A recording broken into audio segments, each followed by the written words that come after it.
You're in front of the Israeli School, Universal Practical Knowledge, the Philadelphia Division, here at 3226 Cheltenham Avenue in Philadelphia. We're standing in front of the school right now, getting a description of the 12 tribe sign that's been painted by one of the brothers that was in the school: Judah, Benjamin, Levi, Simeon, Zebulun, Ephraim, Manasseh, Gad, Reuben, Naphtali, Asher, and Isupk. Those are the 12 tribes of Israel.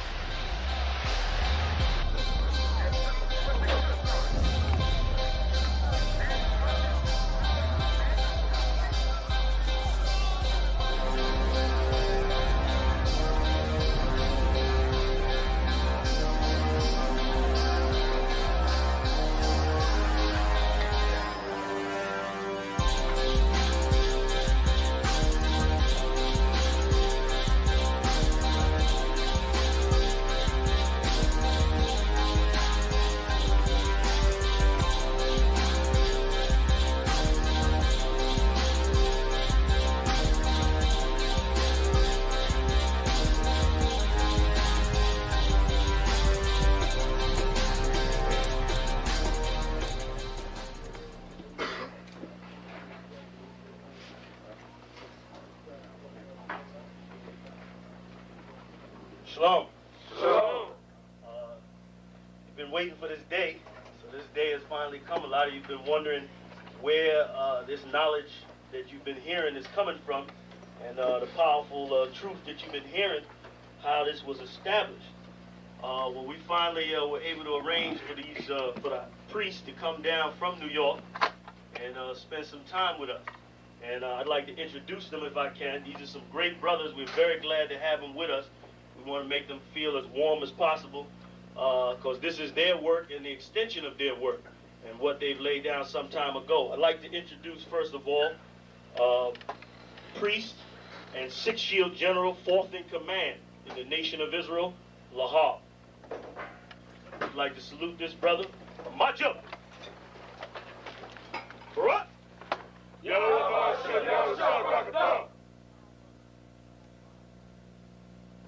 Yeshabim, which means sit. And I'm going to turn it over now to Priest General Lahab. Come on, brother. I'd like to say this, starting off, we're very impressed at your school here, and we're very impressed to see that the brothers and sisters in Philadelphia think enough of the Most High and the Bible and the truth and your nationality to be a part of this, because most of the brothers and sisters are running from the truth.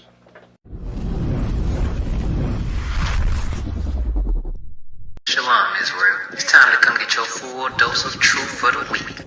You got Mondays, history class, taught by Officer 500 Shariwan and Officer 500 Ahabawan. 7 to 9 p.m. Eastern Standard Time. Tuesday, you got Word to the Unwise podcast from 6 to 7 p.m. Followed by the main event, Captain and Priest Hadarya teaching scripture breakdown, the Bible like you never heard it before. 7 to 9 p.m. Eastern Standard. Wednesday, we got Priest and Officer 1000 Awaja teaching you all about the law. Tune in. 7 to 9 p.m. Eastern Standard Time. Thursday, you got myself, Priest and Officer 5000 Kazak Moth, joined by Priest and Officer 500 Barak Yah, teaching you the Brotherhood class from 5 to 7 p.m. Friday, learn to speak in the Holy Tongue, the Lashawan Kodash class, taught by Officer 1000 Katab. 7 to 9 p.m. Eastern Standard Time. Shalom.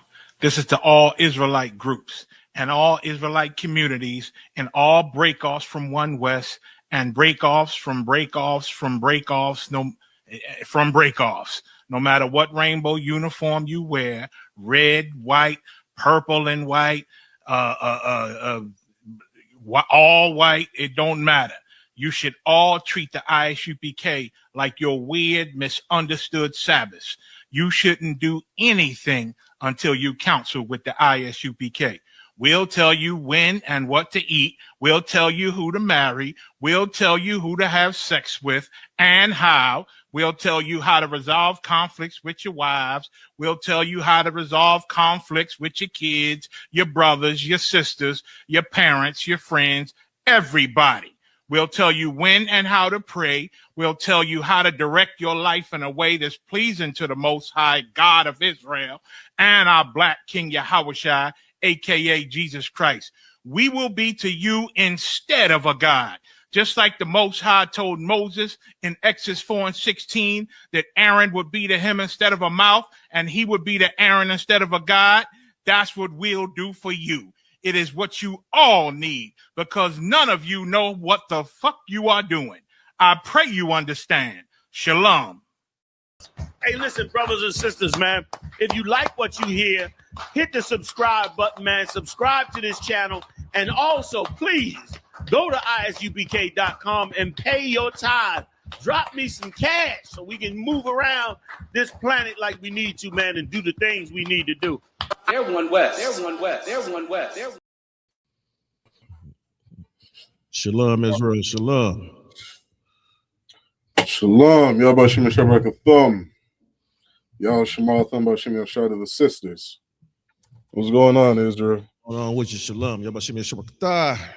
Yahushua Hashem Yahushua. We are the ISUPK, started out at 1 West 125th Street, Harlem, New York, under Commanding General Yohana. And what we do is we teach Blacks, Native Americans, Hispanics, the truth about who they are, being, and this backup, what we back it up with is this Bible. We back it up with the Bible, something that your Christian pastor won't do. If you're not in the ISUPK, you're not in the truth. You're in some fancy fairyland camp or something like that. Leave them, leave your churches, leave your what's it called that? The imams, the Muslims go through, or whatever. Right. Stop practicing, cut down your Christmas tree, take them dumbass lights down, and get yourself right here in the ISUPK so that you too can know the truth. God, and if I may, one of the most important things that you're going to learn from us in the ISUPK is your identity. Yes, who sir. you are. And another one of the most valuable things you can learn is, that you have enemies. Mm-hmm. You know what I mean? Like it's so important to understand that there's a people, that have hated you, since the inception of America. Yeah, I mean, from the inception of our nation being established, there has always been a people that have hated us. And in this history class, we're going to go through a little bit about the spirit and the characteristics of that enemy. Damn right. You know what I mean? There's a saying that goes, how do you fight an enemy that you don't know exists? You know what I mean? And for too long, because of things like Christianity, ideologies that God loves everybody and, turn the other cheek if somebody's abusing you. Mm-hmm. These certain ideologies that we learned here has taught us to be docile. You know what I mean? Like there's a scripture that Christ said, how do you enter into a strong man's house? You must first bind the strong man. What does that look like? To tie somebody up. You break into a house and you go after that man, the protection of that house, and you tie him down, that household has lost its protection. You understand? And not having a protection, not just as a household, but as a nation of people. We don't have strong Black men standing up, defending us from the people that have destroyed us. Mm-hmm. And so we're going to teach you in the ISUPK who that enemy is, how to battle that enemy. You know what I mean? And one of the ways you battle that enemy is with knowledge. You know what I mean? The Bible says knowledge is the stability of thy times. You don't have knowledge, you are going to be very unstable. Not going to be able to protect yourself. Not going to understand who your enemy is, who you should love, who you shouldn't love, who you should lay down with, who you shouldn't lay down with. You know what I mean? So like I said earlier, one of the most important things you're going to learn from the ISUPK is who you are, that you are an Israelite according to the Bible, that you have an identity, a language, a culture, and to understand that your oppressor is the devil that the Bible speaks of. That's right. Right? If I may, sir. Yep, go ahead. You know, and not only will we teach you who your brothers are, who your enemies are, right?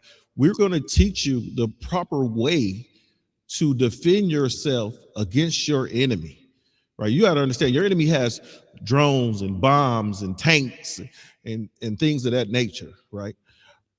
And then we're going to debunk this Christian ideology that because you believe in Christ, you don't need no weapon, because all weapons formed against you shall not prosper, right? You got to understand, you got an enemy. Deuteronomy 28:68 says you have enemies, right? And you were sold unto your enemies as bondmen and bondwomen, right? So if you have enemies, you got to be able to protect yourself, right? Peter carried a sword. In John, what's that? 18:10, right? Could you put that, please? John 18:10, right? Peter had a sword. So he had, that means that as he walked with Christ, they had enemies. And these enemies, Peter had to keep that sword on. These enemies wanted to harm them. Your enemy wants to harm you. Your enemy is not your friend. Can you grab that John 18? You got that? Read. This is the book of John, chapter 18, verse 10. Slaki, can you hear Kahar, sir? It's low. He's got to speak up or get a different mic. Khan, this is the book of John, chapter 18, and verse 10. Then Simon Peter, having a sword, drew it. Okay. So didn't Peter walk with Christ? Peter was Christ's right-hand man, and he kept that thing on him. Right? Peter was Christ's right-hand man. He had to keep that thing on him. Right? Go ahead. And smote the high priest's servant. And he used it. So he had the thing on him, and he used it. Right? Understand this. Now, you know, today we don't walk around with swords. That's not our warfare. Your enemy is going to have all the latest technology, all the latest all the latest weaponry, right? Because what the Bible say that Esau was blessed with the sword. Not to say that Esau is your only enemy, but just to bring out one. Name of this class is, war is in your enemy's heart, right? That's the name of the class. Give me the War is your enemy's history. Yeah. War is your enemy's history. War is your enemy's history is in his heart. So think about what's going on today and think about what went on in the past, right? Sir? John. Yeah, let me grab one more verse just on that topic. If you could grab our 2 Corinthians chapter 10 and verse 4. Yeah, while he's grabbing that, sir, we got some things going on in this world today, but it's not like we haven't seen this before, Israel. All we have to do is prepare ourselves, right? And we'll get to that. But as of right now, you got to understand you got an enemy, and your enemy is at constant war against you. His war doesn't stop. His war doesn't stop against you, for one, and then the tactics of his warfare, they change depending on where you're from, where you're at, and what assets that you can attain. Right. This is the book of 2 Corinthians chapter 10 and verse 4. For the weapons of our warfare are not carnal, but mighty through God to the pulling down of strongholds. Right. So a stronghold is something that has been fortified. Yes, right? Something that is strongly protected, has a very strong defense against it. Right? Keep reading. Verse 5. Casting down imaginations. Casting down imaginations. And this is exactly what we're going to do in this class today. You understand? Like, how many times have I heard, people outside the ISUPK say, oh, y'all are so militant. When are you going to go and get guns? And, get all this body armor and this and that. Well, Christ told us what our weapon was. You know what I mean? One of the things we do is we cast down imaginations, right? An imagination is an idea that you have in your head. Mm-hmm. You know what I mean? An idea that, black fatigue. I'm so tired of these black people fighting. I'm so tired of these ghetto ass niggas brawling in the streets, shooting up the neighborhood. That is an idea you have in your head when you walk down the street. A black man walking by some white people in a park. That image of that black man is he's about to rob somebody. He's somebody I should be afraid of. He's somebody I should fear. Or what are you doing in our neighborhood, Trayvon Martin? Mm-hmm. You know what I mean? Those are imaginations, and because of these things, we end up dead. If I may, sir. Right, go ahead. But then you got to look on the, and pun intended, the bright side, right? Now you got to look on the bright side of it. Is that white face is so lily and pure. That's why 9 parishioners were killed in the church. You see what I'm saying? Because that white face was so pure and innocent, and this dude got a backpack full of guns that's going to wipe everybody in here out. Right? Think about every mass shooter just of late. We won't go back too far. Just the ones that happened, within the last 2-3 months that you heard about. They are Who were these mass shooters? I haven't seen one brother with the arsenal of these mass shooters personally. Maybe a Tazarat. No, but but I haven't seen a brother that has the arsenal of these mass shooters. Whenever they go up into these mass shooters, after the shooting, they go up into the house. Right. They didn't even take only took a small percentage of the weapons that they have.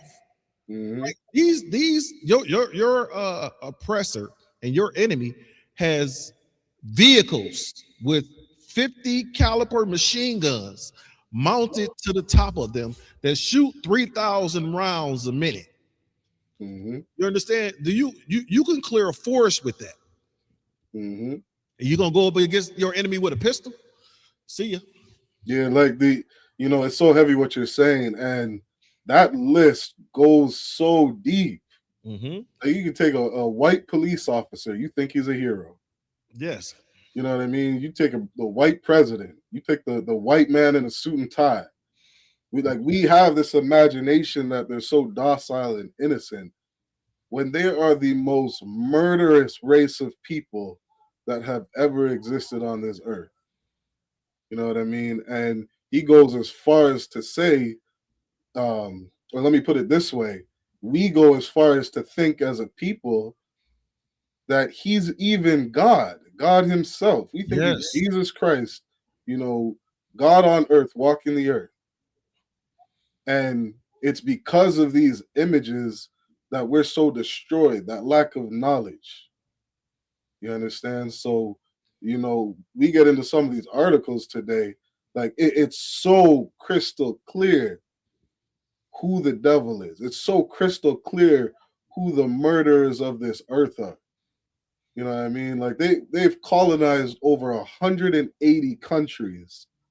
I think there's like 230 countries in total. Yeah. And 30 of those countries are probably some small little island, you know what I mean, that nobody's ever heard of. Well, it's going to be 181 when they finish with Venezuela. They will not stop. You know what I mean? And so we really need to understand who the devil is, understand who the murderers of this earth are. Change the image, of a black man, in our minds. Like there's so much destruction in our community that we even, look at ourselves like we're the murderers. We look at ourselves like, we're the people that are overly not aggressive. What's the word? Just criminals. I'll use that word. We look at ourselves as criminals and gangbangers right from the time we're 8-9 years old. Mm-hmm. You know what I mean? We start playing the part, following the what we see in the music industry. following what we see on the media and taking on that culture as if that's really black culture.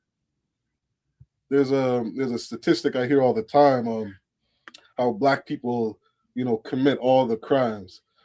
Isn't there like 40 million, so-called African Americans in America?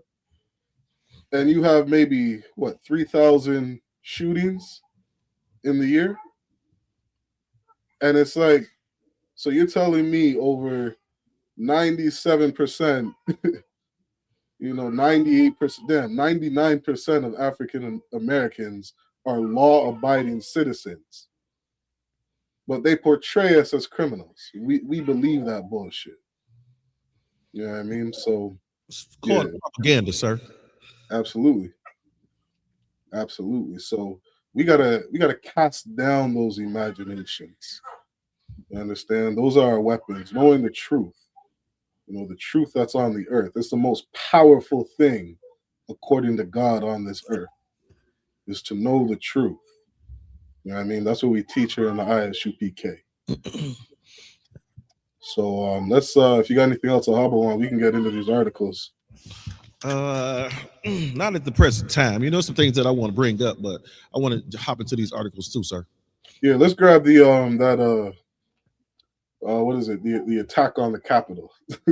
Hey, I wanted to go there first anyway. Yeah. You have to understand, the greatness, the great white hope has left, is fighting against his own America. You didn't get it? Yeah, I thought, okay, cool. Yeah, you got it. Right. Understand this is that you've heard of black on black crime. You got to say it like the Christian pastor, sir. You heard of black on black crime. But this is, America on America crime. Understand is that when the North went against the South, that was white on white crime. That Confederate flag is a representation of white on white crime that we got involved in. These people rushing the Capitol, some more white on white crime. And then guess what? We get involved in it. Right. Like Captain Tazariak said, you should when this went down, you should have been sitting on the couch, eating your popcorn, having you a beer. Right. When these folk go against each other, like the way that they do, we should be sitting on the couch, eating our popcorn, having a brew. If you don't drink brew, have you a glass of wine. If you don't drink wine, have a juice, soda, some water, but get you some popcorn. But get you some popcorn. Yeah, go ahead and put that on there. And if I could add, like, even think about the inception of America. Like, you had what was it called? The Confederate fighting the British. Yeah, the Confederate flag. Right. Think of all the white on white crime that has existed from the inception of America. You know what I mean? Like, these people will murder themselves. You know what I mean? There's so much blood in their heart that they will go to war against each other. Yes, sir. Like it's nothing. If I may, sir. Yep. What is usually the description of a thug? Right? Let me pull it up. The description usually a thug, probably, some dude walking down the streets, pants hanging down, you know what I'm saying? T-shirt, hoodie, or something like that, some jeans on, doing some type of ruckus. That's the definition of a thug, right? Pause it right there. Yeah, pause it. Let me read this, Abawan. Right? This is the exact definition of a thug. Is a violent, aggressive person, especially one who is a criminal. Okay. Now, has it been proven that every single one of these people that ran up into the Capitol, that they're criminals? Right? What do criminals have? Criminals have felony charges against them, misdemeanor charges against them. They were charged with inciting the riot and running up in the Capitol. Those are felony and misdemeanor charges. Yes or no? God, pause that, car. Yeah. Destruction of property. Like, go back to that, car. And I'm so glad you keep replaying that. Is this not the definition of a thug right here? Look at it. You see his draws. You see his drawers, right? He got a weapon trying to break a window. I think that's a thug. Right. Violent and aggressive. I think that's a thug. And don't just watch him. Look at the woman on his side. Support. That's thug support right there. She don't got a problem with that shit either. Now pause, sir. Now, it was another article. I'm trying to find it. They said that when they got into the Capitol, they started getting high, drinking and smoking and using drugs. Mm-hmm. You know, who is not to say, think about this. When those type of people, those people do certain things. You understand? There's always drugs and sex, and they gotta take a crap somewhere. I don't understand how you put all that together. Drugs, sex, and doo-doo.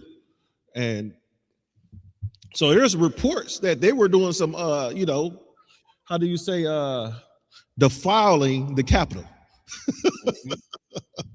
in many different ways. And don't they always say, Habawan, like, there's nothing wrong with protesting. But why do you guys have to go around breaking things? Yes. Isn't that what they say about black people? Yes. Yes. Black Lives Matter, as Black Lives Matter are quote unquote protesting no justice, no peace. All the president keeps saying is, oh, if you guys could just, do it peacefully. Why do you guys have to break everything when you protest? Why do you have to damage all the storefronts and vandalize the city? Just peacefully protest. I think I got an answer. Come on, go ahead. The Bible says that, and I'm paraphrasing, that you are of the devil, your father, right? What do you think devils do? Now, we understand that devil is what? It means deceiver. Right. So these deceivers Yeah. are now, right? Think about it. They tell us, why can't we do it peacefully? We learn from you. We can't do it peacefully. We can't peacefully protest because you can't peacefully protest. If you think about peaceful protests, look at the what was that? Pull up the when you get a chance, Kahar. Christopher Addis. I think is Christopher Addis, the Boston Tea Party. Think Christmas. Was it Christmas? His last name? Yeah. Think about this.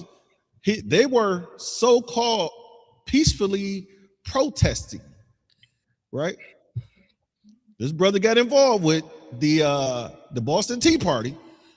Think about it. Every time we get involved with something that they do, one of us immediately gets hurt. Okay. You want to touch on this, sir? Can we touch on that real quick later on? Yeah. You want to jump into it next? Or? Yeah, we can jump into it real quick. You got anything else about this?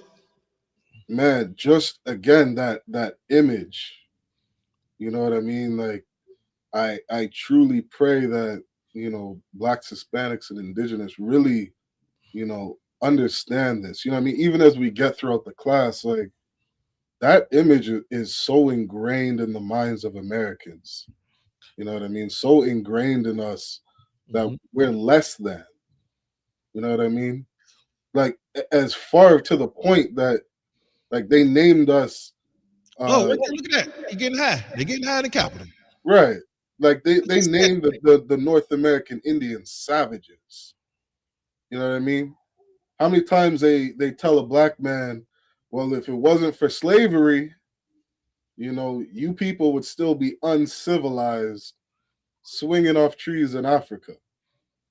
Like they really taught us, man, such a diabolical lesson here. That they're the civilized people. And we really believe that. What's that, hold on. Play the sound to it. I want you to hear what he said. Right? Play the. On January 6th, rioters caused around $3 million worth of damage. He said rioters caused what? He said rioters, not thugs. $3 million worth. $3 million. If you, what is rioters on January 6th? Let me get that. What is the difference between home invasion and breaking and entering? right? The difference is breaking and entering and home invasion. Home invasion is somebody's in the house when you go in, right? And it carries a stiffer sentence. We got to check to see if we got some comments online. It carries a stiffer sentence. So you can break into somebody's house, and depending on what your record is, you get a quick 2 to 5. Home invasion, right? You get in there and there's somebody there. It started off at a 10-piece. You want to you can get those comments, Car.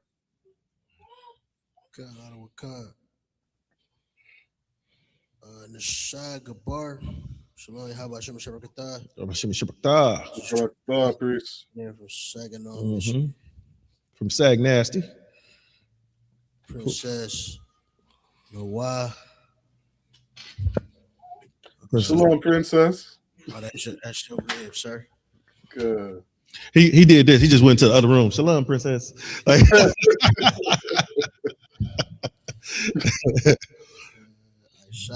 Sister Aisha. Shalom, sis. Shalom. Shalom, sis. So, real quick, jump into that Christmas addicts. If you're done with here, if you're done with this, sir. Matter of fact, no, no. I wanted to hear the commentary of the video. Oh, because I want you to hear them say, "We in here getting high." Man. Go ahead, please, if I may. Rioters caused around $3 million worth of damage to the U.S. Capitol. This is our house! Let us hear it! These videos all came from exhibits presented by prosecutors in court. At NPR, we reviewed thousands of these videos, and they show how people didn't just smash windows and doors to storm the building. They also used the riot to steal stuff. Yo, take laptops, paperwork, take everything. Hey, help yourselves, guys. Man. It's on the house. It's on the house. Don't that sound take everything? Criminals, man. Thieves, murderous thieves. Violent, aggressive, man. And even after watching this, I bet you so many people are gonna say, "Oh, it was just the Capitol. It was just one time." That's not really who they are. Do I need to get Judge Mathis up here to say that these people are dope fiends? Man. You're a crackhead. Go ahead and play that. And party. Three smoking the Capitol, boys. One rioter told me it was like a bunch of frat bros stormed the Capitol. People smoked and got drunk and high. I was smoking weed in the fucking time to smoke weed in here. The damage was not just inside the building. He said, like, outside. I gotta ask, like, what is going through your head to think I'm gonna break in just so I can get high, as if you've accomplished something? You gotta have, and you got to be a dope fiend to think that way. Man, you gotta have a celebratory blood. What did Carr say? I was gonna say, it sounds very Roman. Yeah, I mean, just the whole thing. It sounds like one of their festivals that they used to partake. It's a frat party. What are frat? Greek, right? That's what they do.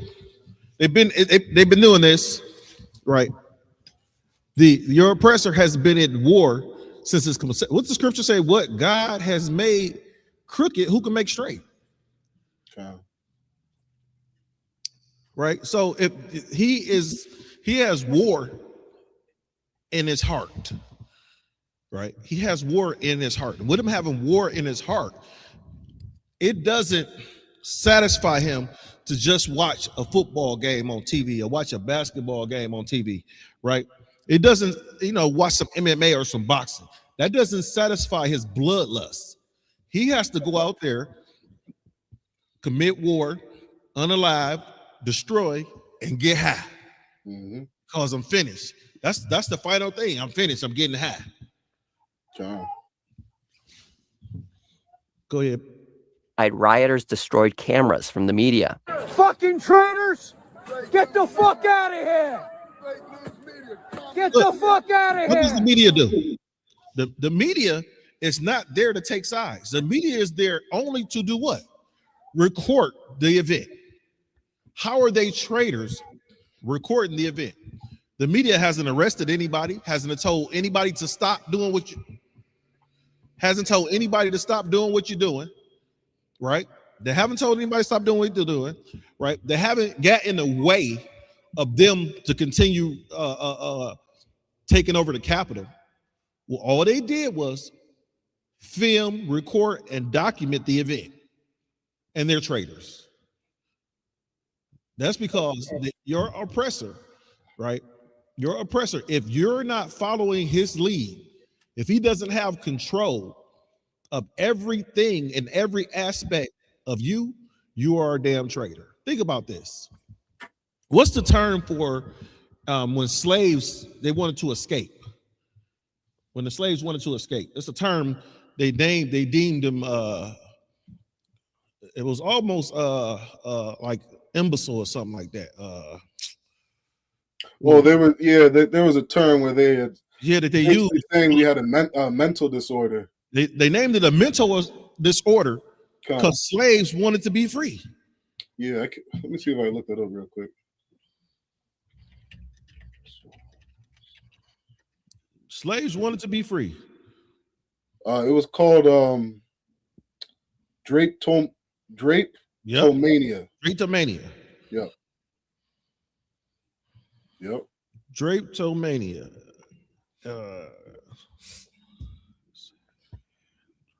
I'm gonna pull the definition of that real quick, right?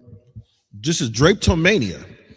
Drapetomania was a proposed mental illness that in 1851, American psychologist Samuel A. Cartwright hypothesized as the cause of enslaved Americans fleeing captivity. Think about this. You was called an American. They called you an enslaved American.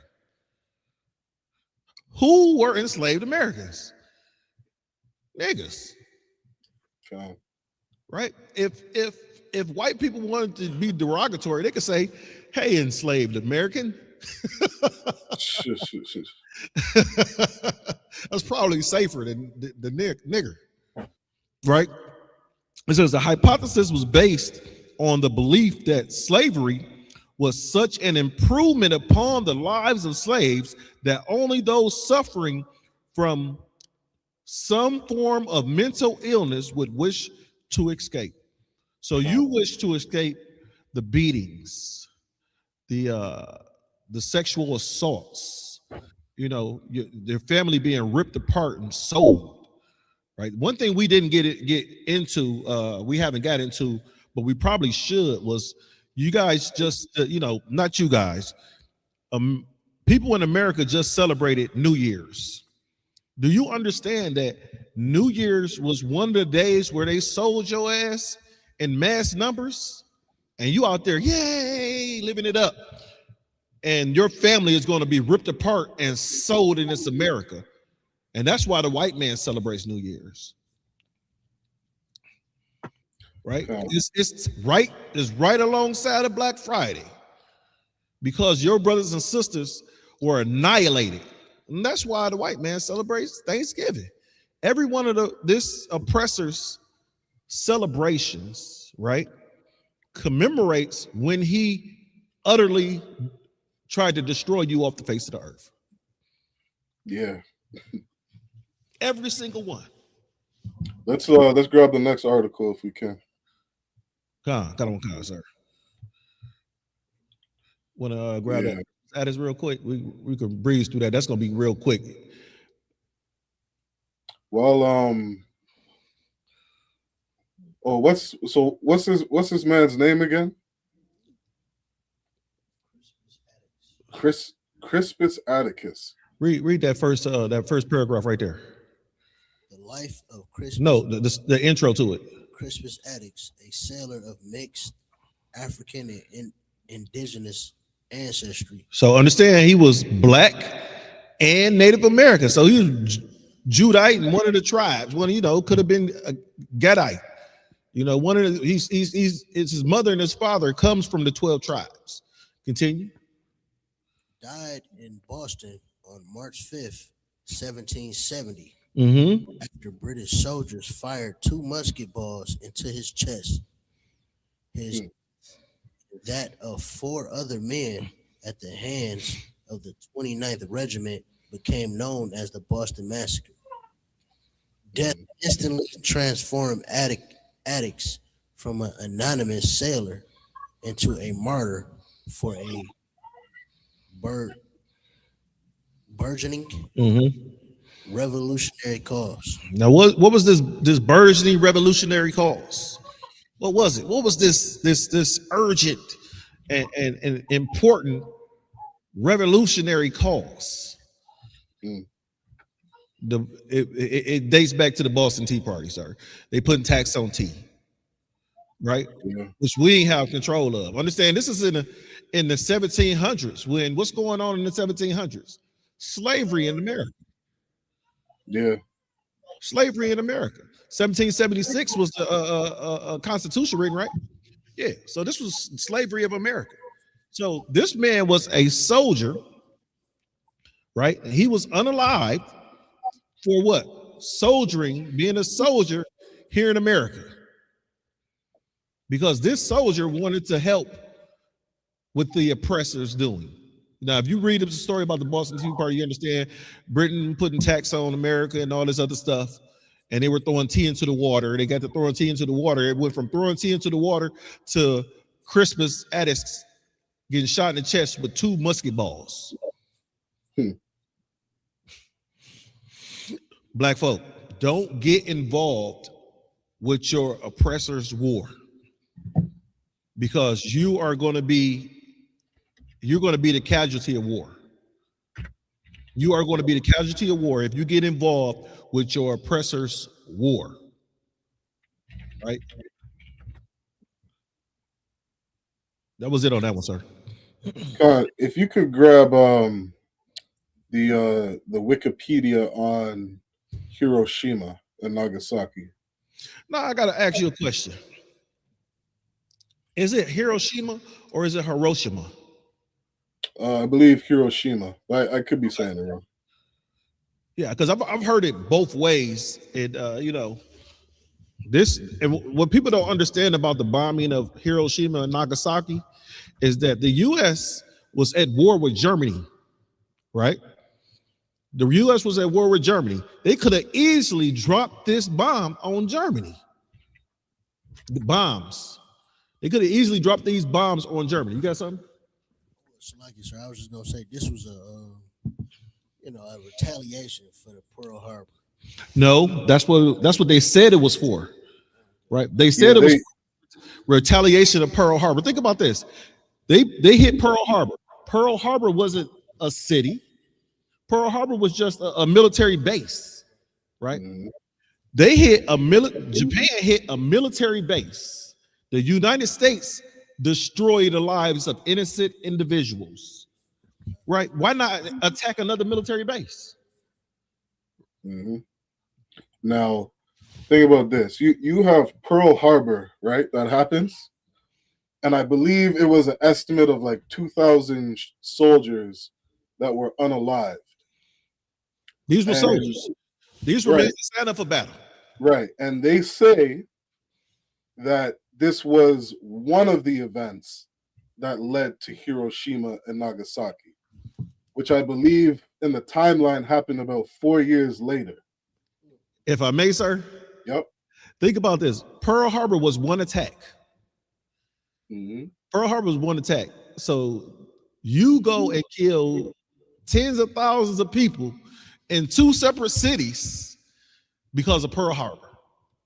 You talking about a little kid wanting his lick back. Man, you know, little kids get into a fight and I want my lick back. You hit me, I hit you, right? Your oppressor doesn't think like that, Israel. Go ahead, Carr. I was gonna say, Barakatha Yahweh for this history class, because that was definitely, I'm remembering my, brainwashing in the oppressor school, and that's kind of how they frame it. You know what I mean? Like they frame it like that happened, and then they went right back to bomb them. They went right back. You know what? It's similar to how they bombed these fishing boats, and now they captured the president of Venezuela. Right now, understand this, Car. Grab us Psalms 55 and 22. Right, because it's on that point, and Habawan touched on this scripture earlier. But it's so important. Like, again, understanding the weapons that we have, we got to cast down imaginations.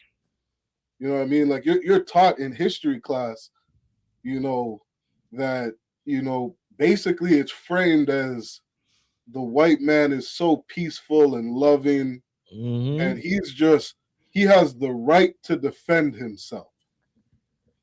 And he'll justify his war like, you know, he is the greatest victim on the earth. Right? Go ahead and read that, Car. Khan out of Khan. This is the book of Psalm 55 and 21. The words of his mouth were smoother than butter. Damn right. Smoother than butter. Like that's exactly what he'll have you believe. 9/11 happens. You know what I mean? Pearl Harbor happens. And he's just this innocent bystander who had to defend America, had to defend them from the evils and the terrorists that were coming on American soil. His words were smooth. Keep reading. But war was in his heart. Now God's telling you what is truly in this man's heart. What Europeans really think about. They have war in their heart. That's how that is the only answer, the only conceivable answer that you could grasp to understand how somebody can unalive 2,000 people, and that can motivate you to detonating the first nuclear bomb on this earth. Nobody has ever been bombed by a nuke before. You know what that is, sir? That is me stepping on your shoe and you shoot my house up. More than your house, Abuan. Like you're being so kind when you say that. Being so kind. That is you stepping on my shoe and me going to all 100 cousins. You know what I mean? Hunting down your family, your kids, your kids' kids, and your kids' kids, and anybody who lived on the same block as you. Yeah, like the numbers. Let's read that article, and I'm actually gonna just look up the ratio. Times 240,000 people, right? Let's read it. God, this is atomic bombers at Hiroshima and Nagasaki. On 6 and 9 August 1945, the United States detonated 2 atomic bombs over Japanese cities of Hiroshima and Nagasaki, respectively, during World War II. The aerial bombings killed 150,000 to 246,000, most of whom were civilians, and remain the only use of nuclear weapons in an armed conflict. Japan announced its surrender to the Allies on August 15th, 6 days after the bombing of Nagasaki, and the Soviet Union's declaration of war against Japan, an invasion of Manchuria. Check this out. I went to do the math. One. That is a 11,900% increase from 2,000 people being unalived in Pearl Harbor to them bombing an entire Japanese city. Almost broke Japan in half. You think about it. Japan's an island, right? Their people are over there still. Do we got any? We should have brought up an article about the effects of radiation that's still going over there in Japan from the nukes that were dropped. I think they're just now starting to put people on that island. I think I had read that a couple years ago. Yeah, so you got to understand this is that they dropped, you hit Pearl Harbor during the war, right? Think about this. Japan hit Pearl Harbor, which is a military base, during a war, right? And then America kills babies, right? Unalive school teachers, right? Unalive.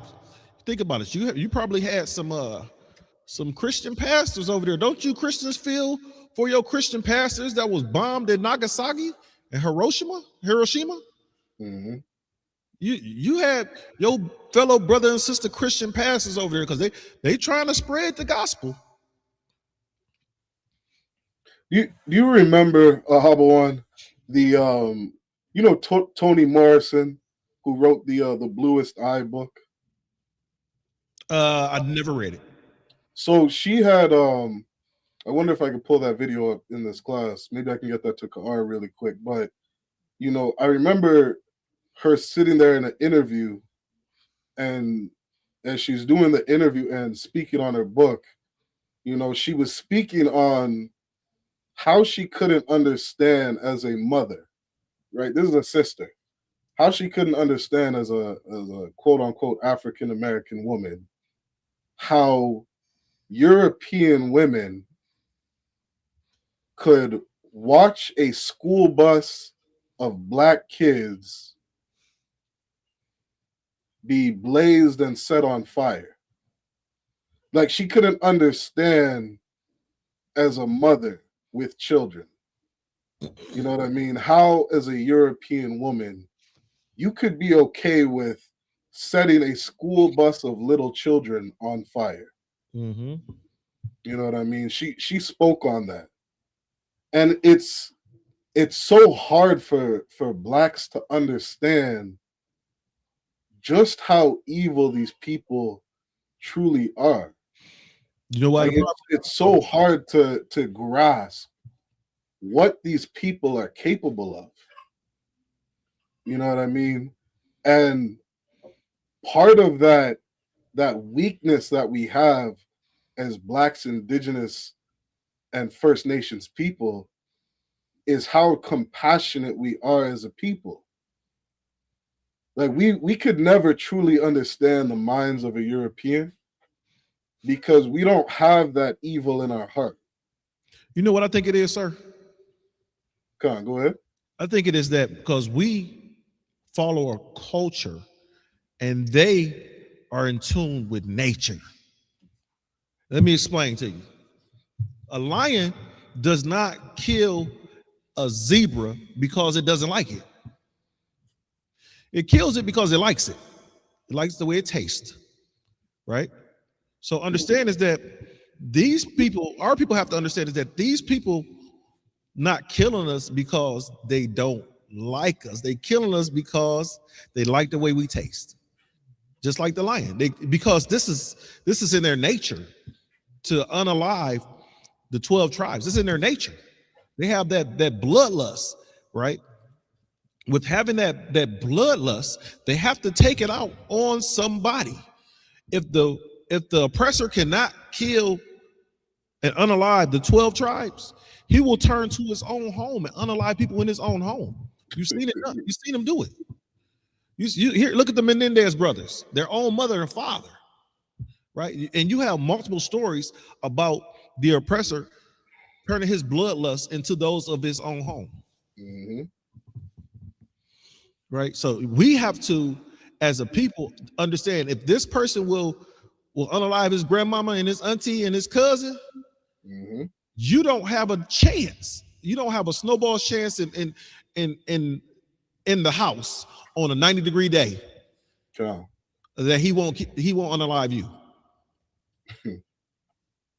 I would, I was just thinking about this. Like, I would love to get the total death toll of people that Europeans have unalived. Like that that number has to be so diabolical. Like I just think alone you have over 70 million North American Indians that were unalived. You know what I mean? Like you look up historically, you know, they speak on how when they first came to America, there was something like 10 million indigenous people. And once they were done unaliving, that number was down to like 300,000. But look at this. Like you understand what mass genocide is? Right? Go ahead, Hubble. 77 million. 77 million, right? Think about this. So they tell you it was only 10 million. So if it's only 10 million, how did they unalive 77 million? It was probably hundreds of millions of Native Americans living inside the New World. That's what they called it at the time, the New World. Living inside the New World. And then they dwindled them down to 300,000 people. Right? Because we know the millions that went down during the Trail of Tears, and the millions that went down during the transfer to these what do they call them, reservations, right? Reservations were worse than the concentration camp that your small hat claimed he visited for a couple of years, right? And check this, right? Here's another example of that. These imaginations that we have, or their words being smoother than butter. They'll tell you that after they committed mass genocide, which led to the Trail of Tears, you know what they're going to teach you in history? They're going to teach you that indigenous people took their black slaves with them on the Trail of Tears. So you trying to tell me an oppressed people had slaves?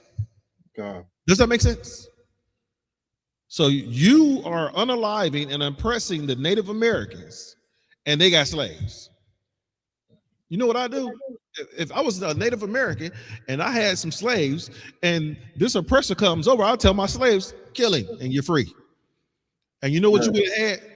You would have had the what they call it, the war, America against the South, North America against Civil War. You would have the Civil War all over again.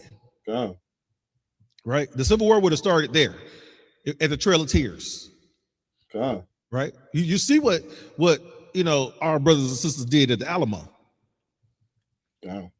Right? We see what we did at the Alamo. So you trying to tell me that you can't do this in other tribes, and then other Native Americans didn't communicate to other tribes like, hey, we got to get together, get this white man, this pale face up out of here. Right. And a Hubble one. Don't white people love to say that not all white people had slaves? Yep. I thought the poor white people couldn't own slaves, but yet the poor Native Indians, they were slave owners. Now look at this, sir. Understand, America is one of the most powerful and richest countries on the globe, correct? Correct? So with America being one of the most richest and powerful countries on the globe, and it's all stolen power and riches, because the Native Americans, the indigenous people, our brothers and sisters, were here first, right? And then they were let's say they were I'm not going to say they were unalived and pushed off the land. Right? Very prosperous area. Think about the financial backing that our people would have if we were never taken over by the oppressor. Right? That means that America, the indigenous people of America, will be the most powerful people in the world. That sounds like rulership to me. Isn't that what we teach in ISUPK? Rulership. So understand is that if just say if our people would not have sinned against our God, right, we'll be on top of the world right now. We will be in rulership right now. And with us being in rulership, it says when the What does that when the meek is in?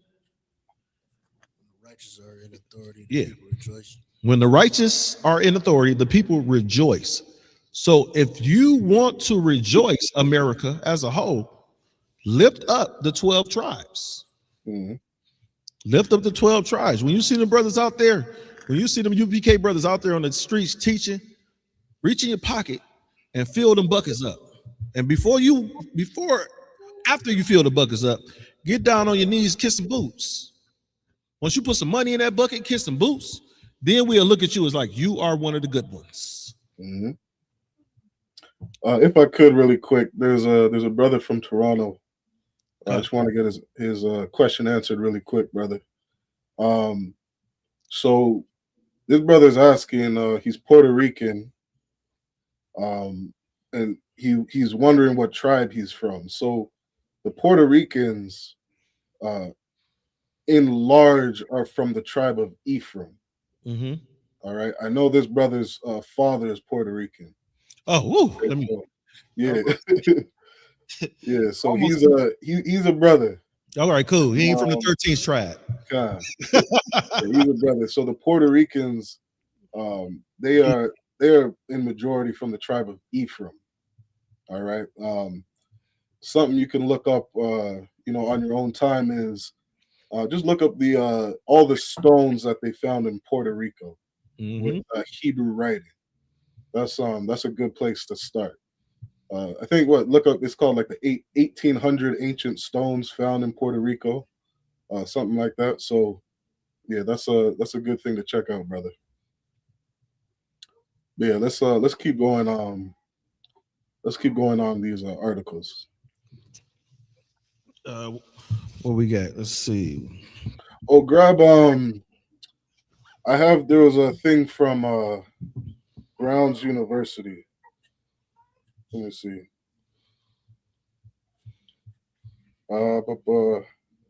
The Brown University International and Public Affairs. Did you get that article?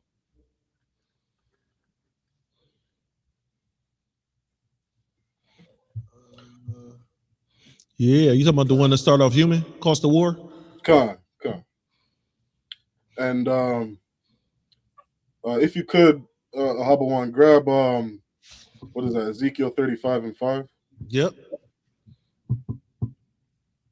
All right, go ahead and read that, Car. Khan out of Wakan. This is a cost of war by Brown University. It says the cost of war research examines the human toll of U.S. military operations and spending for U.S. service members, veterans, military contractors, and allies, and for civilians killed and displaced. An estimated over 940,000 people were killed. Damn. Read that again, Car. An estimated over 940,000 people were killed by direct post 9/11 war violence in Iraq, Afghanistan, Syria, Yemen, and Pakistan between 2001 and 2023. So this is a result of 9/11. 940,000 people because of what happened in 9/11. I got something interesting about 9/11, sir. If I could bring it up. Man, everybody has something interesting about 9/11. If I could bring it up. Yeah, go ahead. You ever chop down a tree? Khan. You chop down a tree, right? And where does that tree fall from? At that cutting point, right? At the impact, right. You impacted with the X. Right. My background is engineering. Khan. And it takes a lot to hit a building in the middle and the top doesn't fall off. Khan. But if you want to bring it straight down, you set bombs and you cut beams. That's all I wanted to say. God. Yeah, I don't know UPK's official stance on that. Yeah, but I I'm do. that's not mine. That's not UPK. That's engineering 101.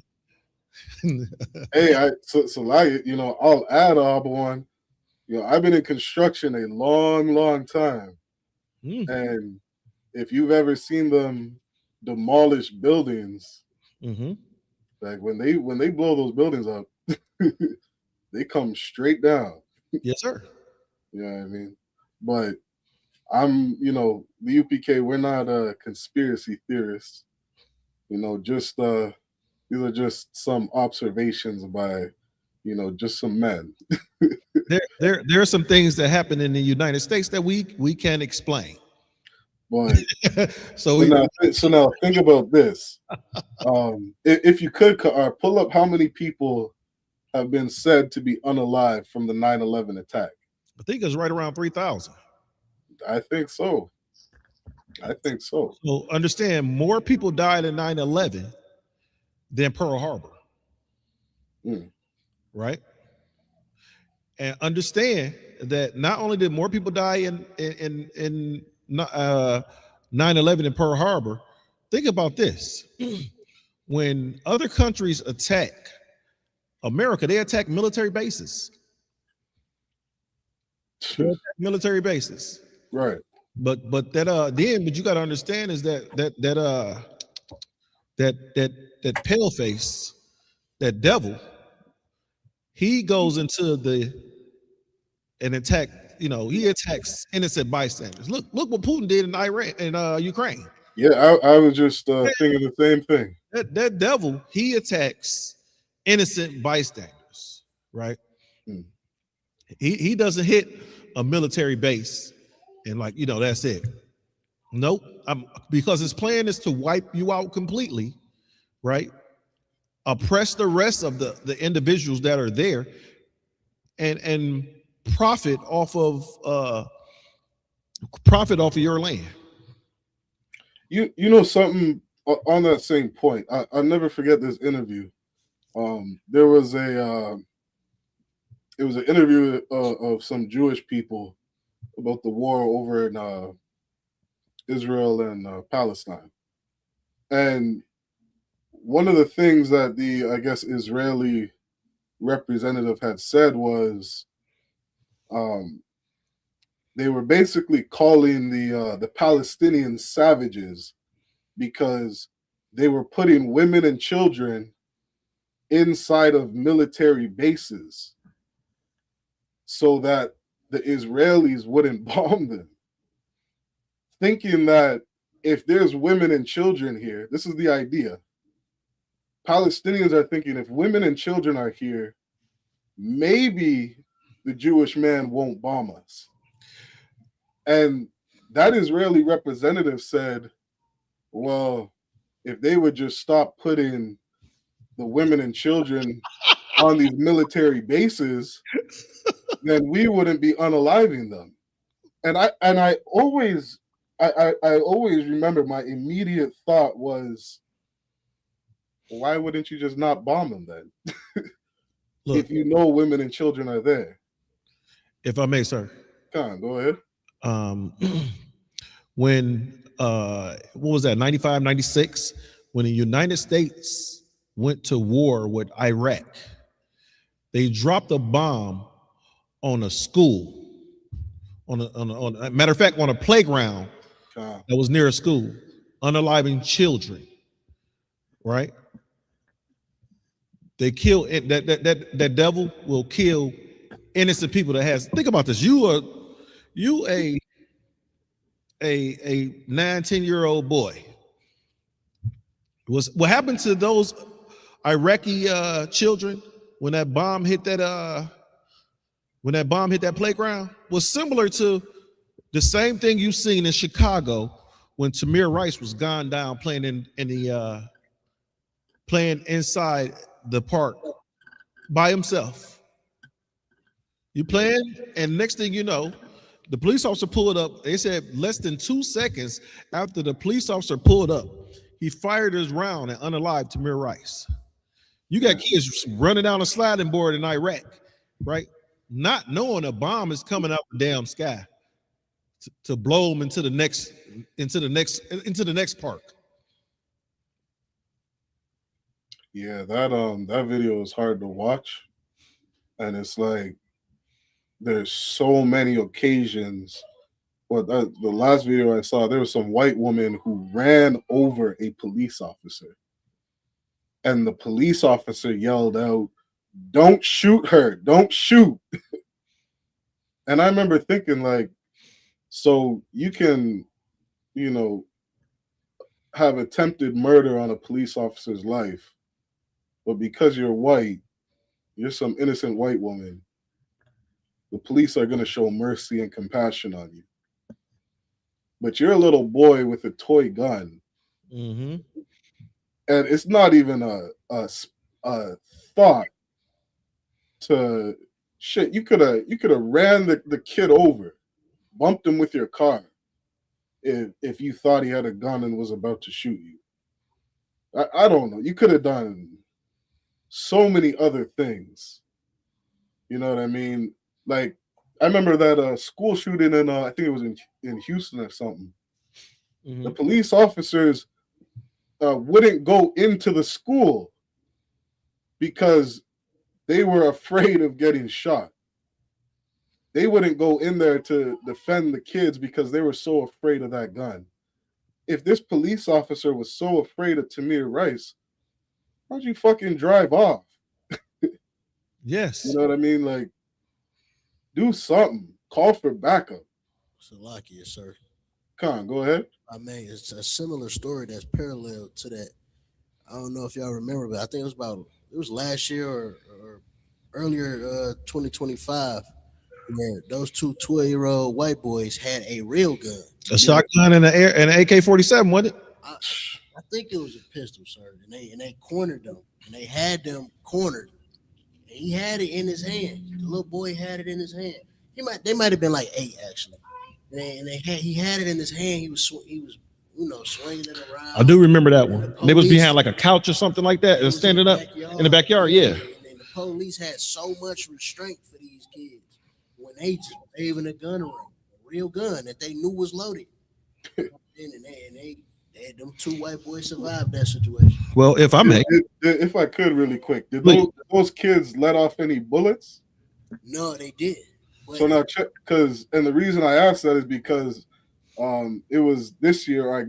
This year there was a video of a man who was walking down the freeway with a rifle, and that man unloaded on the police officers, and they did not take his life.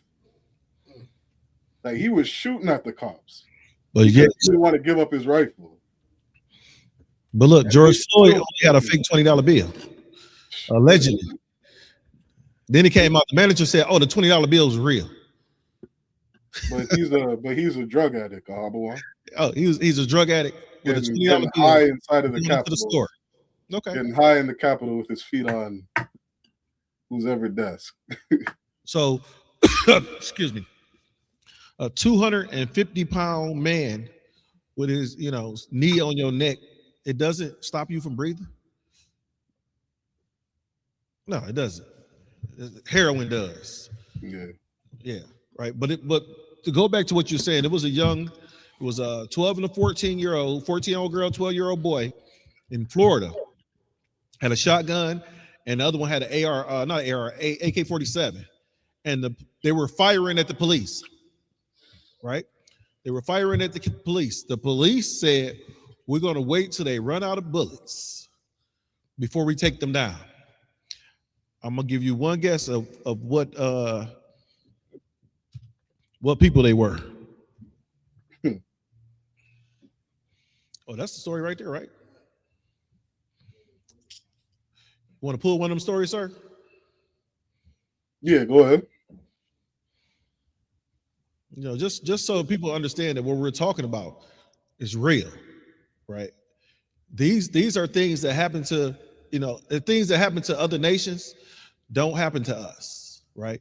We can't get away with the same thing, right? Think about it. You had a white man walk into a bank and rob the bank. And then as he's leaving out the bank with the money, he lays on the ground. He end up with a job. Go ahead. armed with a loaded gun. Put it down for me, okay? You're not in trouble, but you have to drop that. And Drone footage shows a 9-year-old boy hiding the gun behind his back. His 7-year-old brother tries to grab it. Then the boys start fighting over the loaded weapon. Drop it, buddy. Put it down, babe. The 7-year-old boy takes possession. It's okay.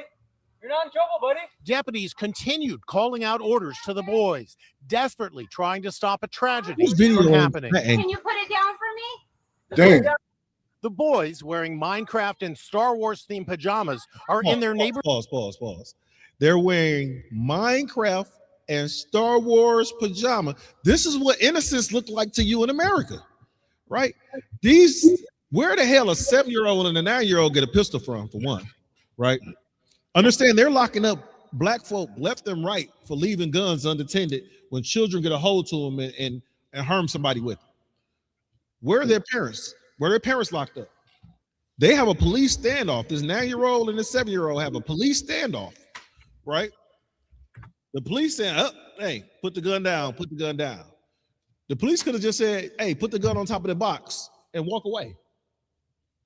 Or if it had been one of our 9-year-olds and 7-year-olds, we'd have been planning a funeral for those children. What'd you say, Carr? Yeah. What did Carr say? I couldn't hear. So like I said, they would have put one of our kids down. Yeah, in a second. With Tamir Rice. Gone. Albuquerque. Officers decide it's time to fire a non-lethal rubber bullet. Drop it. It's a perfect shot, landing right between the brothers. But watch, the 9-year-old responds by raising the gun and taking aim at the deputies. Officers say he actually pulled the trigger. Thank goodness the gun malfunctioned. Another rubber bullet is fired, and this time the deputies are able to move in as the boys try to hide. Drop it now. I don't even have the gun. Deputies yank the gun away and take the brothers into custody as 7 officers swarm. I spoke to Sheriff John Allen. So I don't even have a gun. If I may, he knew how to use that gun. Yes. That little boy knew how to use that gun. 2 hands, he had perfect form, arms extended. Like he was, and this goes to the topic. You know what I mean? They teach their kids young how to work these weapons. Yes, sir. You know what I mean? They know how to hunt and kill things. You know what I mean? So at that young age, he knew how to up that gun and use it. Absolutely. He done it before. Absolutely. You got any new comments? I think some people checking in. Okay. You got a car? This is Olivia Arnold. She always checking in. Shalom, how was Shamar Lathab by Shamil Shah? Cali? California. Hey, tell Olivia to leave her sister's what was that she said she her easy bake oven. She said she broke her sister's easy bake oven earlier.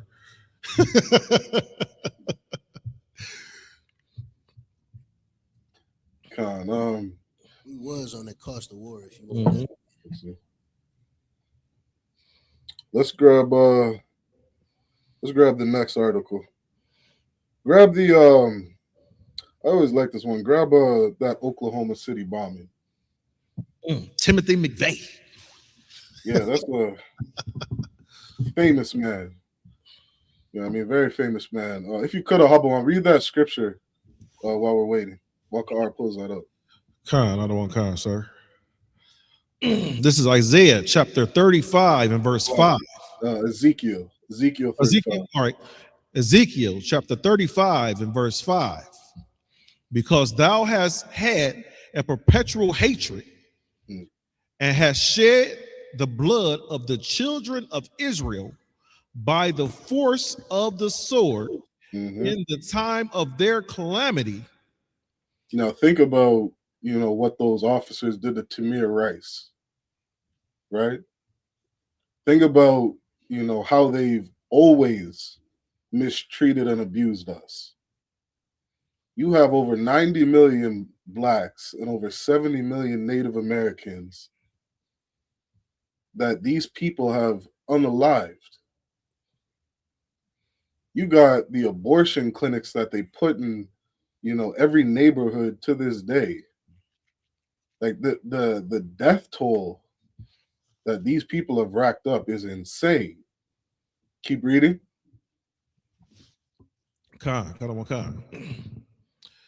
It says, "And the time of their iniquity had an end." Keep going. Verse 6. "Therefore, as I live, saith the Lord God, I will prepare thee unto blood, and blood shall pursue thee.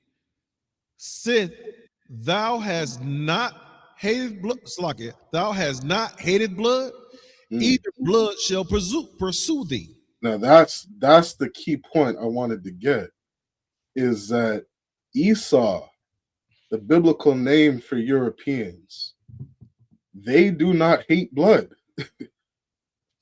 They love it. They love shedding blood. They absolutely love it. And when you go through history, if you look at the history of Europeans, you will see all the wars that they have waged on this earth. You go back to the time of the Romans and the Greeks, going around conquering the whole known world at the time, as they call it. Do you know how many people these people have unalived? Over and over and over. And they'll show it in their movies. The pride that they have and all the wars that they won. You know what I mean? Like, they have gone around, like, they are a literal virus. I don't have a word to describe, how blood hungry these people are.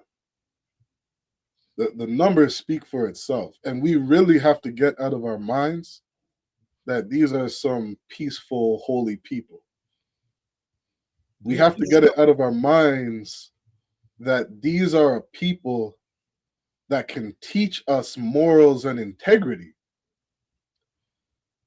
Like, they're the people that gave you Christianity as they're sexually assaulting your women. They're giving you morality, as they're doing lines of cocaine. They're giving you morality as they're setting up strip clubs in every corner of America. As they're going around, murdering over 900,000 people in Pakistan or Afghanistan, unaliving entire cities, dropping nuclear bombs in Japan.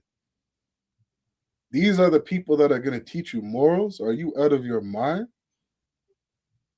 These are the people that are going to teach you to be upright and upstanding before the Most High? They're sitting there, they got Catholic priests and Catholic nuns in residential schools molesting you, sexually abusing you, physically abusing you. They found fucking electric chairs inside of these elementary schools. Yes, sir. And they got a cross around their neck, priest, whatever, McCully, whatever his name is, whatever Polish or Russian name he has. And he's supposed to teach you morality. It's absolute insanity. Can I ask something, sir? Come. Think about this. How can a people teach you morality and dignity that suck baby penises inside the synagogue? Yeah, that's wild. And then after he take his mouth off of that baby penis, he has earned the right in this world to say he is the lineage that you are. So he stole your identity and kiss a baby penis and say, you know what? I'm the man of the Lord. I'm the man of the God. I am the children of God. Right? When the Bible that we read tell us that homosexuality is a sin, it's an abomination. So understand these babies are contracting these little small head babies are contracting herpes because their parents pull their underwear down and put them in front of a priest. What they call they priests? What they call them? Rabbi. So your mother and father put you in front of a rabbi, pull your pants down.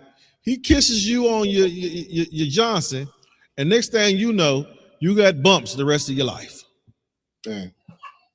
Because your mother and your father think it's great for you to be molested at such a young age. Because they don't read scripture and they have stolen someone's identity. Con, I'm pulling up a verse really quick, and I'm gonna read something. Well, why you working on that? You mind if I take a shot at something? Con, go ahead. And with all the things that we mentioned and all the wars that we talked about that's going on, and these, like the Oklahoma bombing was just an attack on Esau, on his own people, right? So not only do you destroy us, he will destroy his own people. Therefore, this is why the Lord said this in Isaiah 14:21. He said, prepare slaughter for his children, for the iniquities of their fathers, that they do not rise, nor possess the land, nor fill the face of the world with cities. So that's why the Lord is going to destroy them, black man, Native American man, Hispanic man. Once you get yourself in this truth, we need you to come into this truth. We want you to come into this truth, right? So that you can understand why you're getting your ass whooped out here in this world. So you'll know who's your enemy. You got to know who your enemy is, because the Lord, think about this. If God loves everybody, why does he say prepare slaughter for the children of the iniquities for their fathers? So if he loves everybody, who is going to be slaughtered? Let me read this, please. Real quick. This is the Oxford quick reference definition of a serial killer. Do I have a picture? Car can pull one up. You know what I mean? A European man in a business suit and tie. It says, this is a serial killer, a murderer who repeatedly commits the same offense, typically following a characteristic, predictable behavior pattern.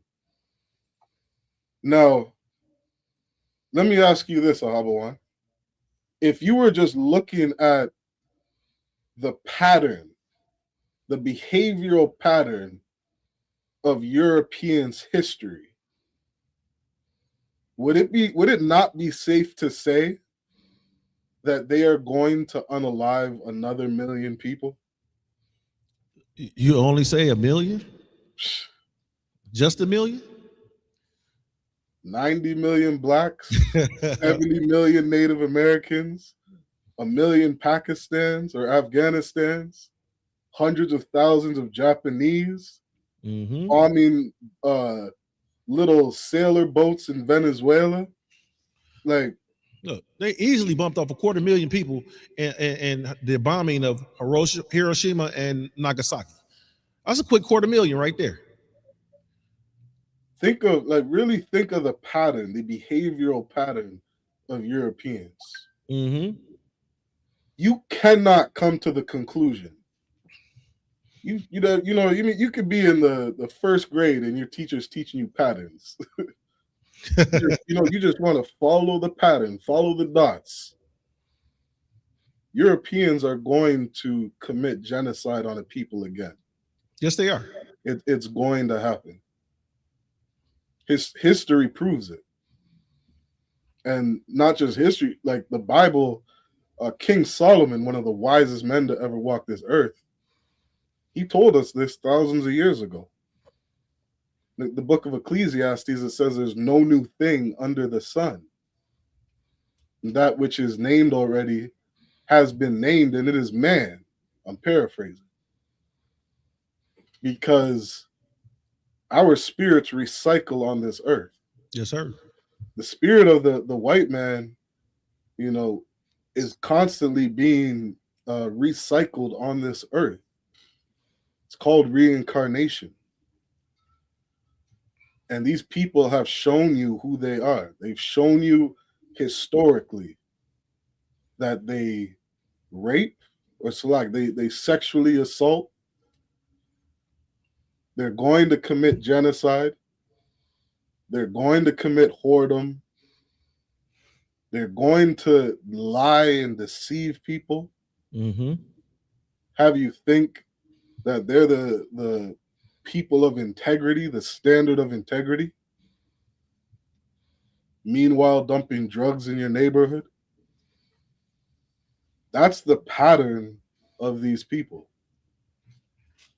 So, sir, can we say that drug dealers and serial killers wear suit and ties?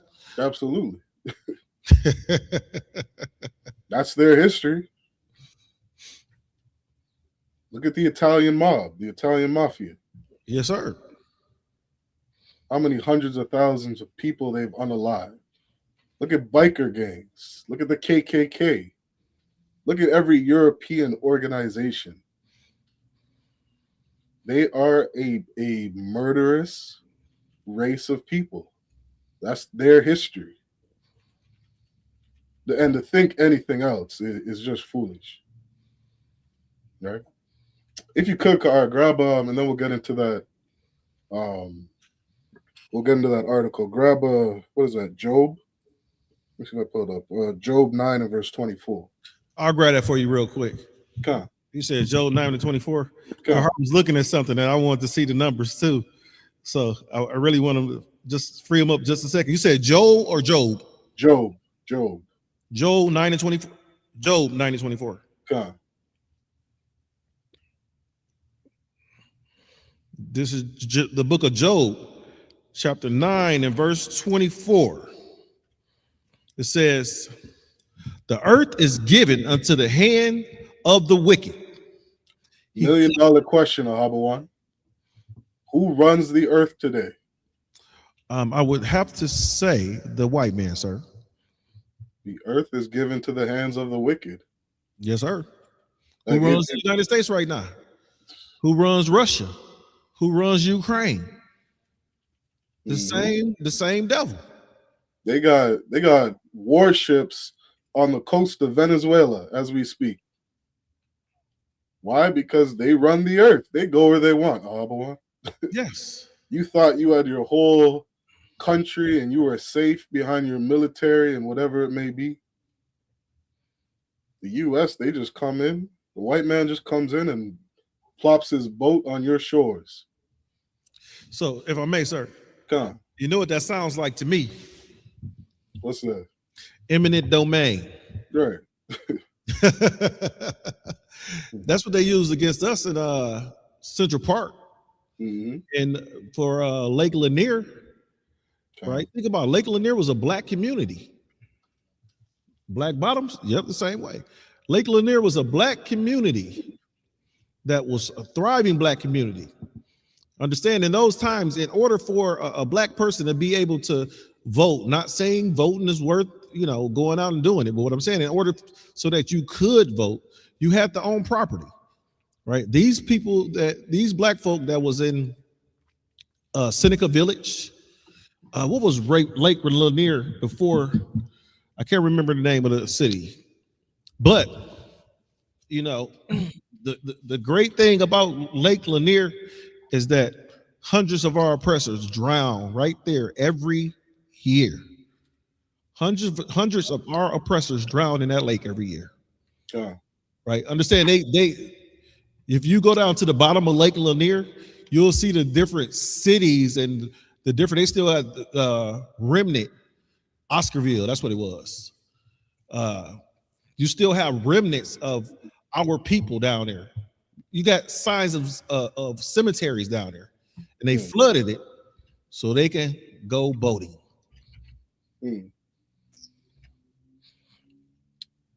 Let's prepare slaughter. Okay. That's what the scriptures say. Prepare slaughter. Let's grab that other article Car has up. I got something else I want to pull up.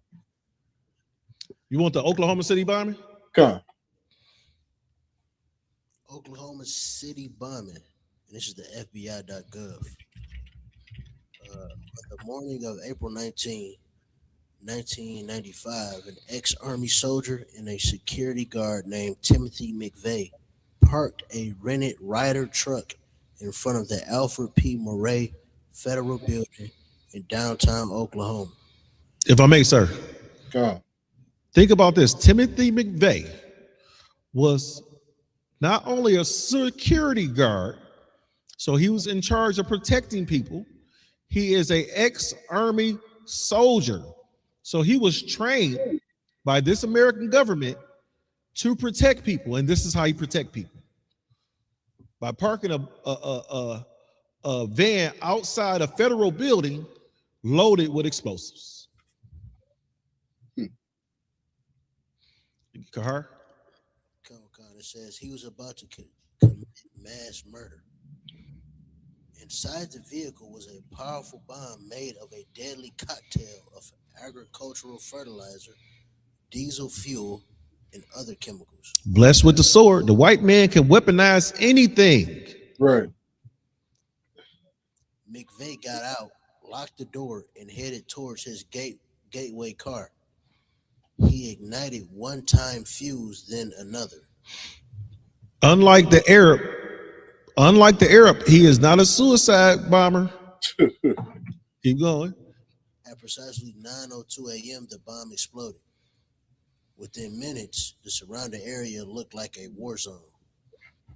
A third of the building had been reduced to rubble, with many floors flattened like pancakes. Dozens of cars were incinerated. More than 300 nearby buildings were damaged or destroyed. If I may, sir. Do you know where Timothy McVeigh was from? Michigan. Good night. Yeah, I Salakia, I see those white people from Michigan are a little violent. Yeah, hey, them individuals, they a little violent. God, Salakia, it's a lot of those militia type whites up here. Some 3Ks. Yeah, and them KKK out in Holland. They're everywhere. Yep. God. Yeah, I saw them. I saw them downtown with their Nazi flags, downtown Detroit, in front of that theater that was playing. What's that bitch's name? Anne Frank. They had an Anne Frank video downtown Detroit, and those Nazi, whatever you call them, those white Nazi boys were out there with them flags. 2025. Man. Yeah, I see them up in Michigan. I wonder what they charged him for that Ryder truck that he blew up. It says the human toll was still more devastating. 168 souls lost, including 19 children, with several hundred more injured. I think up to 800 people, or it's like the 600 or 800 people were injured in this bombing. That is white on white crime. Not this, now, some of our people were hurt in this bombing too, but he wasn't looking to go and hurt our people exclusively. He wanted to knock out as many people as he could. Yeah. It says it was the worst act of homegrown terrorism in the nation's history. Say that again. It was the worst act of homegrown terrorism in the nation's history. I thought black people were terrorizing the inner cities. Mm-mm. Isn't that what they say about us? We're just destroying all the inner cities in Chicago and New York. We're such uncivilized people, destroying this nation. Salaki, if I may. Go ahead. What's so diabolical about that is like, this don't even compare to the decades of terrorism that blacks, natives, and Hispanics had to deal with white people. Damn right. So to call this the worst act of homegrown terrorism when this entire country was built on homegrown terrorism. 77 million. His words were smoother than butter, Car. And we always got to remember that as a people, right? That's how we tear down these imaginations. You know what I mean? Like we've been, some of us brothers, we didn't grow up in the truth. You know what I mean? We didn't grow up with the knowledge of the Bible, the knowledge of our ancestors, all the prophets. You know what I mean? We didn't know that his words were smoother than butter. That's why we accept certain stereotypes. You know what I mean? We accept certain things we saw on BET. Mm-hmm. Meanwhile, these people are absolutely terrorizing the planet Earth. If I may, sir. Come on, go ahead. And what's so heavy about you saying his words are smoother than butter, right? Understand this: during the Red Summer, hundreds of black people were laid out in the streets across America. They didn't call that a terrorist act of homegrown terrorist act, right? Tulsa, Oklahoma, hundreds of black people were unalived and had to flee from their homes, not to be unalived. They didn't call that a homegrown terrorist act. The row houses at 85 in Philly. Right? Police dropped bombs and destroyed city blocks. Right? One bomb. Well, how many ever bombs they dropped? Destroyed on one house and destroyed city blocks in the black neighborhood. They never called that a homegrown terrorist act. Right? But in Las Vegas, when you had that dude shooting out the window at remember at the concert, the guy was firing out the window of a hotel, right? It started with an M, Millennium Bay, one of those hotels in Vegas.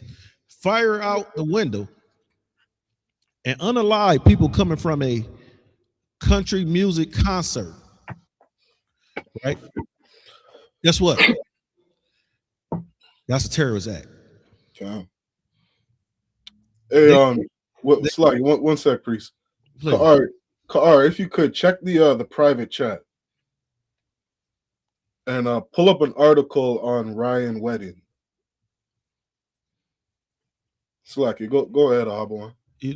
Understand this is that I don't even know.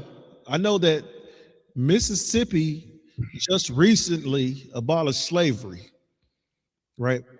I'm gonna have to pull that article, probably pull that next week.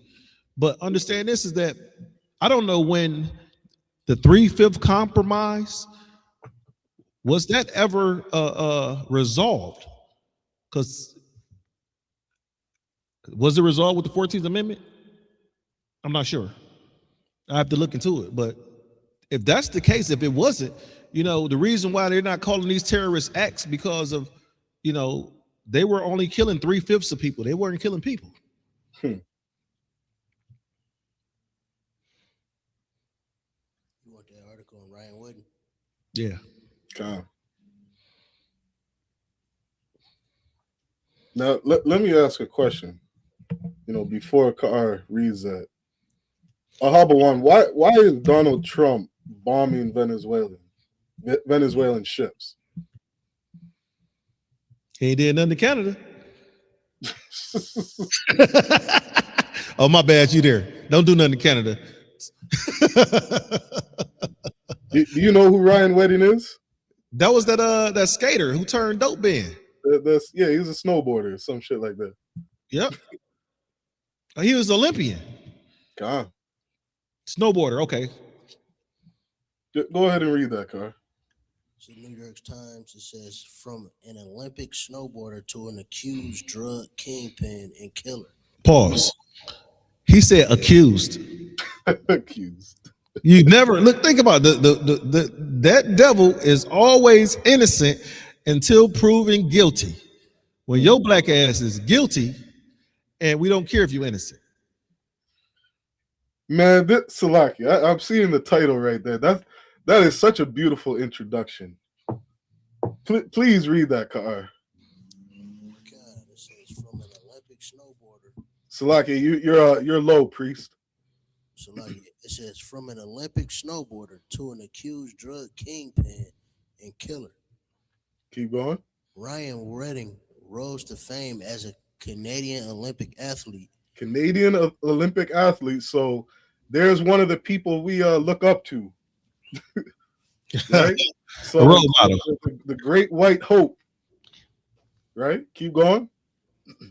But the authorities say he became one of the world's biggest drug lords. One of the what? World's biggest drug lords. If I may, sir.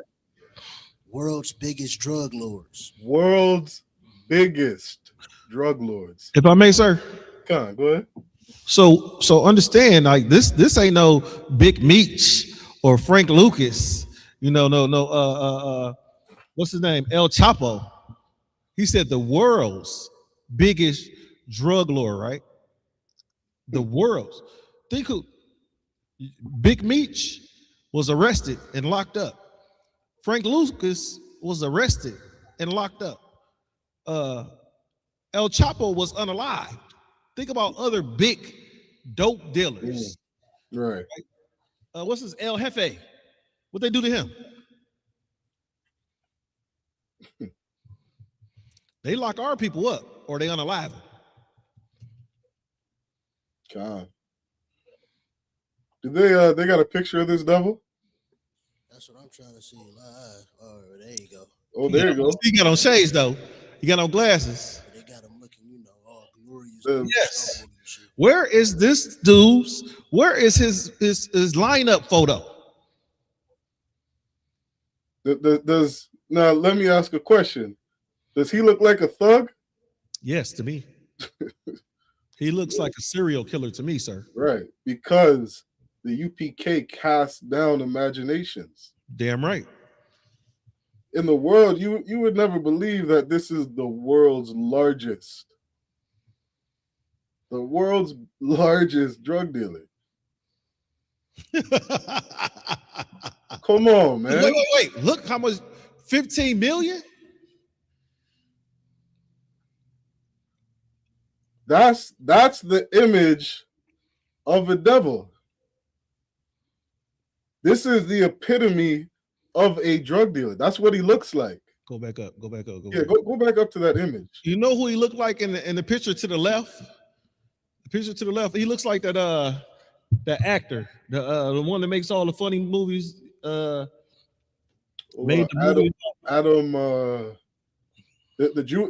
Jewish one. Yeah, the Jewish one. That's what he looks like. What? Adam Sandler. Is that Adam Sandler? No, I'm thinking the other one that he made that Sausage Party movie. He wrote it. Seth Rogen. Yep. He looks like Seth Rogen. So you know what? I don't trust Seth Rogen no more either. And you should not. You should not. Like, you should teach your children this. Damn right. This world might be a little safer if we start stereotyping white people. I must agree with you on that, sir. You know, that's heavy what you're saying, because think about it. We've today in today's class, we've showed terrorists, we've showed criminals, we've showed not just arsonists and home invaders and capitalist invaders, but we've showed thugs. And they all have one thing in common. And those thugs that we've shown look like the same people that's in the White House. look like the same people that run the police station, look like the same people that's over the Army and the Navy and the Marines. It look like those same people. Think about this. They just, the American government just fired, was it 200 black generals or something like that? Like 100 black generals or something like that? Some crazy number of black generals was just terminated. Right? And guess what? That guy right there don't look like those generals that was terminated. They don't look like the women that was fired from the from government facilities. Right? That guy right there don't look like he was first hired and last fired. Right? Well, he was more of the first fired, the last hired. Right? He don't look like one of us. Yet still, they got a couple mil on his head. Right? Black people be going around, talking about, well, the rappers always talking about they put some money on my head. It'd be like $15. This dude got a $15 million bounty, right? And this is only for the information leading to his arrest. Right? Just tell us where yet, we'll give you $15 million. I wish I knew where he was at. I'd drag his ass to the police station, like, here. The same thing they talking about, what was IUIC talking about? He'll take that $2,000 because the dude had a warrant for his arrest and give it to his nation. See, go after this guy. Go get him. Y'all police. You put $15 million in your church.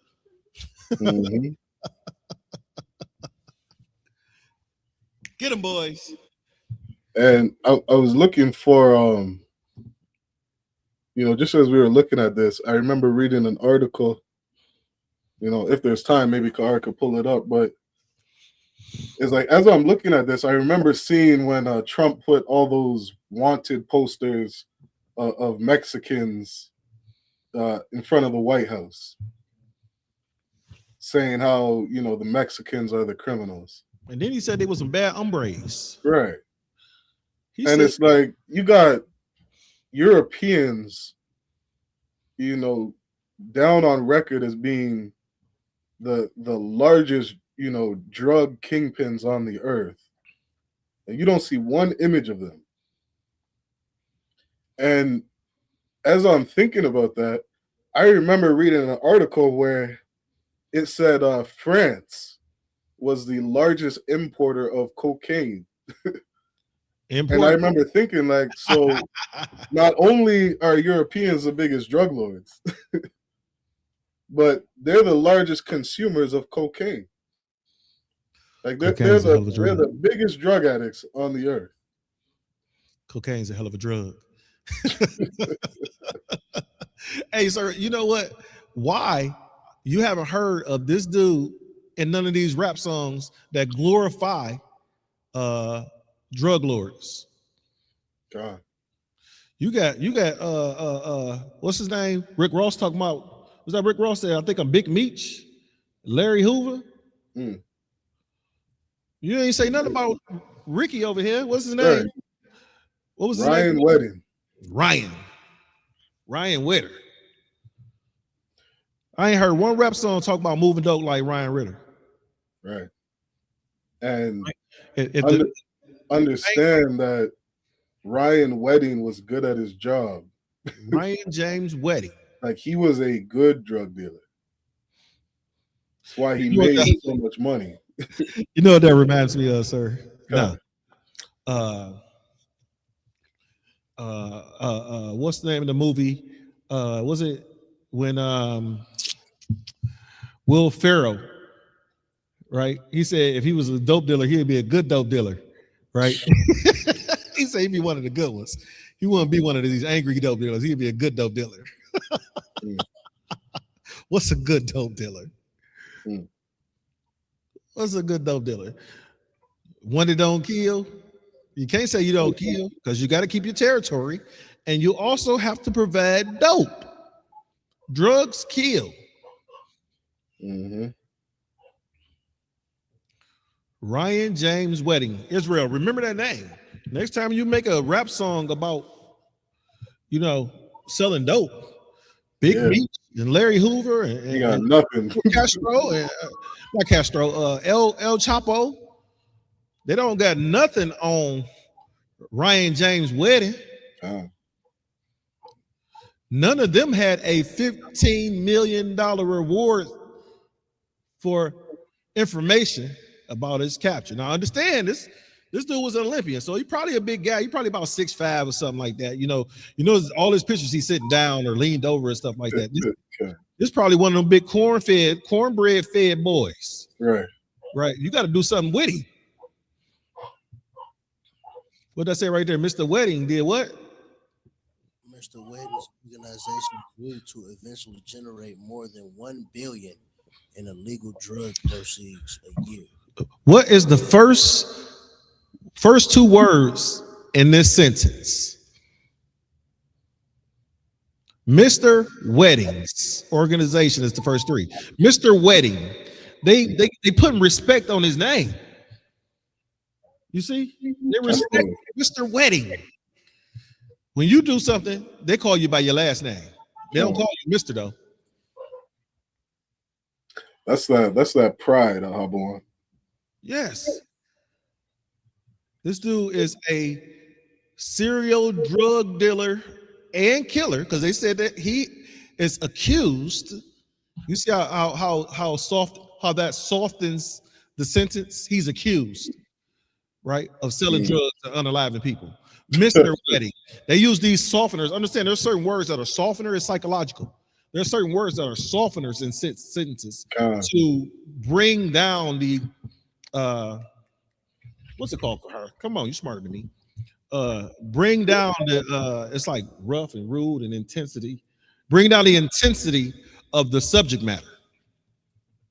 So like I was just gonna say, if I may, I was just gonna say it's no way.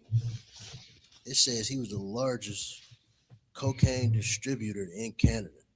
Like it's no way from Colombia to America to Canada, they don't know where this cocaine come from and where he at. Right. You know what I mean? Like, it's just probably something he did where they finally decided to cut ties with him. But man. They arrested white boy Rick when they didn't no longer needed him. That's another white boy drug dealer, sir.